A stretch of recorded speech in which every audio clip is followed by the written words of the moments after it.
하나님의 평화가 여러분과 함께 하기를 주의 이름으로 축복합니다. 오늘 우리에게 주시는 하나님의 말씀은 팔복 가운데 세 번째 마태복음 5장 5절입니다. 온유한 자는 복이 있나니 그들이 땅을 기업으로 받을 것이다. 여러분은 이 구절을 읽을 때 어떤 의미로 이해하고 받아들이셨습니까? 땅, 부동산을 얻는 자격 조건이 온유함이라는 기질적 혹은 성품적 됨됨이일까요? 이미 충분한 집과 땅, 부동산을 소유한 사람은 온유하지 않아도 될까요?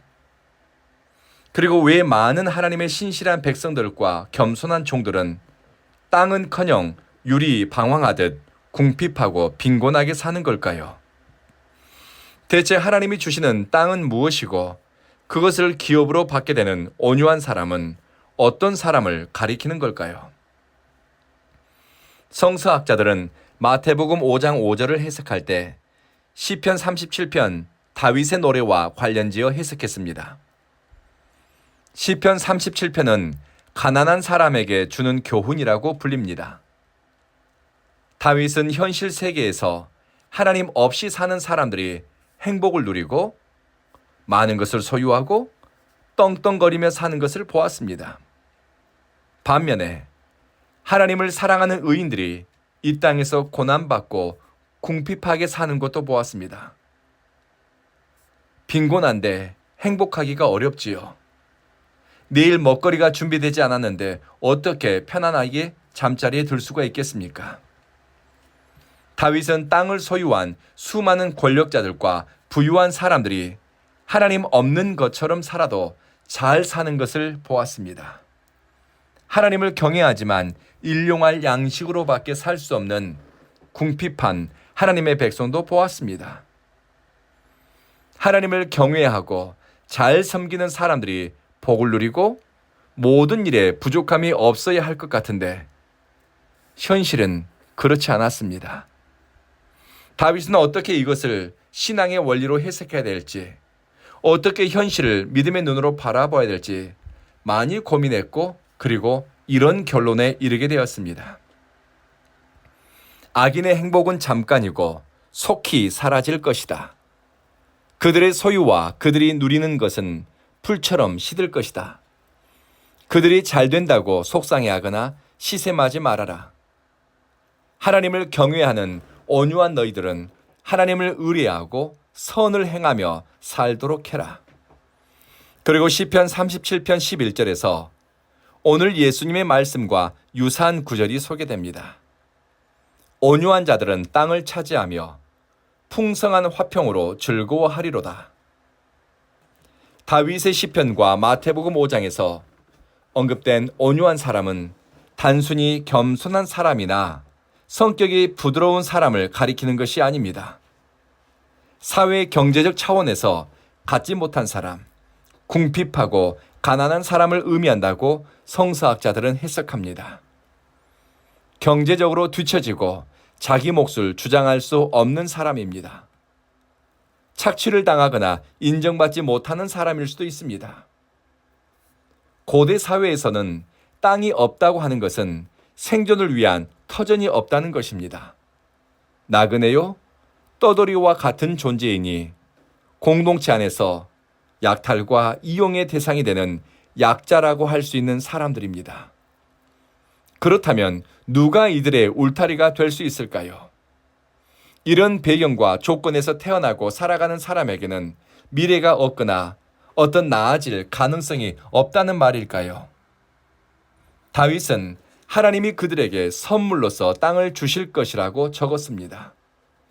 하나님을 의지할 수밖에 없는 존재, 울타리가 없는 또돌이 인생들에게 하나님이 주도적으로 그들을 위한 공간과 삶의 기회를 내주신다고 기록한 것입니다.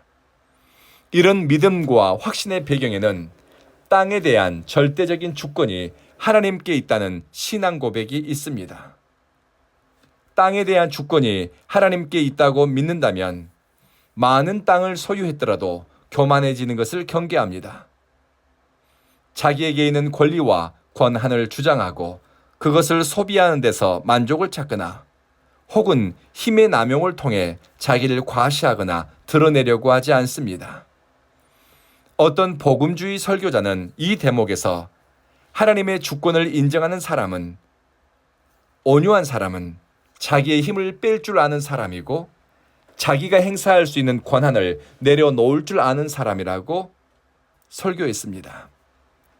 그리고 땅에 대한 주권이 하나님께 있다고 믿는 경제적으로 가난한 사람도 되는 대로 사는 것이 아니라 하나님이 이루실 일과 또 하나님이 이루실 것을 소망하며 살아갈 이유를 찾습니다. 다윗은 시편 37편 16절에서 의인의 하찮은 소유가 악인의 많은 재산보다 나으니라고 고백했습니다. 하나님의 주도권, 하나님의 통치를 인정하며 사는 사람은 궁핍함 가운데서도 의로운 가치를 지켜냅니다. 작은 것이라 할지라도 하나님과 사람 앞에서 도리를 지키며 사니 그에게는 하나님과 동행한 흔적, 하나님을 경외한 흔적이 있습니다. 성경 연구에서 중요한 주제 중에 하나가 땅입니다. 성서적 신학적으로 땅에 대한 의미를 부여한다면 하나님이 그의 백성과 관계를 맺는 언약의 자리, 하나님과 더불어 살아가는 구체적인 장소라고 할 수 있습니다. 그래서 유대 전통에서 가나안 땅, 그리고 내게 소유로 주신 땅, 부동산은 단순한 소유물이나 재산으로서의 가치가 있는 것이 아니라 하나님이 주신 약속과 선물이라는 데서 의미를 찾았습니다. 예수님이 말씀하신 땅이 하나님의 주도권 하에 있고 또 그곳을 통해 하나님과 친밀한 관계가 일어난다면 그 땅을 선물처럼 주어진 사람에게는 소명이 있다고 성서 주석가들은 말합니다. 땅을 가진 사람은 그곳이 크든 작든 값어치가 나가든 그렇지 않든 간에 땅을 통해 소명에 대한 자각, 그리고 하나님과의 관계 속에서 자신의 역할과 책임을 감당해야 한다고 합니다. 땅은 정의와 공의가 이루어지는 공간입니다. 즉 하나님의 뜻이 이루어지고 하나님의 말씀의 가치가 구체적이고 실천적으로 일어나는 현장입니다. 그래서 구약 성경에서는 땅을 가진 자들은 갖지 못한 자들을 위해 추수할 때 가장자리에 곡식이나 과일들을 남겨놓아 땅을 소유하지 못한 사람들의 안전을 돌보도록 했습니다. 소유에 대한 책임, 땅을 가짐과 함께 주어진 사명입니다. 하지만 땅은 인간의 욕망의 대상이기도 합니다. 수많은 제국의 군왕들은 땅을 더 차지하기 위해 전쟁을 일으켰습니다. 그리고 대부분의 사람들은 더 많은 땅과 토지를 소유하는 데 열광합니다. 여기서 경계해야 할 것은 땅에 대한 사유화, 또 그것을 절대적인 가치로 삼는 우상화에 대한 유혹입니다. 월터 브루그만이라는 구약학자는 땅을 하나님의 선물이고 하나님의 약속이 실현되는 장소이고 또 인간에게는 도전의 장소라고 설명합니다. 그래서 땅은 우리에게 하나님의 선물로서 주어지기도 하지만 언제든지 불순종으로 인해 상실할 수 있는 것이기도 하니 사람은 소유와 사명이 있어 긴장을 유지해야 한다고 말합니다. 예수님은 온유한 자가 땅을 기업으로 받는다고 말씀하셨습니다.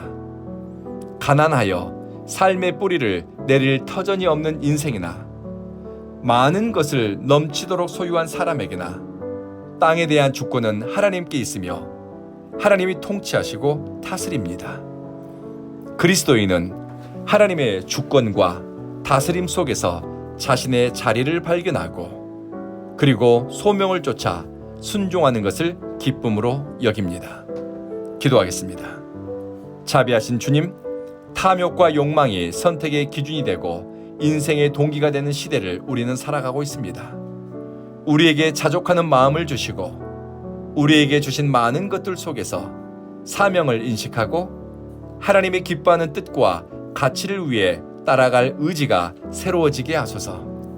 사랑하는 주여, 온 교회에 예배자로 모이는 성도들은 생각하고 신앙의 가치를 고민하고 또 내가 바르게 예수를 따르고 있는지 성찰하는 일에 부지런하게 하소서. 오는 주일에도 성령님이 우리 예배 가운데 임재하시고 성령께서 각 사람의 마음을 바르게 이끌어 주십시오. 하나님의 임재 가운데 우리의 영혼이 살아나게 하소서. 예수님 이름으로 기도합니다. 아멘.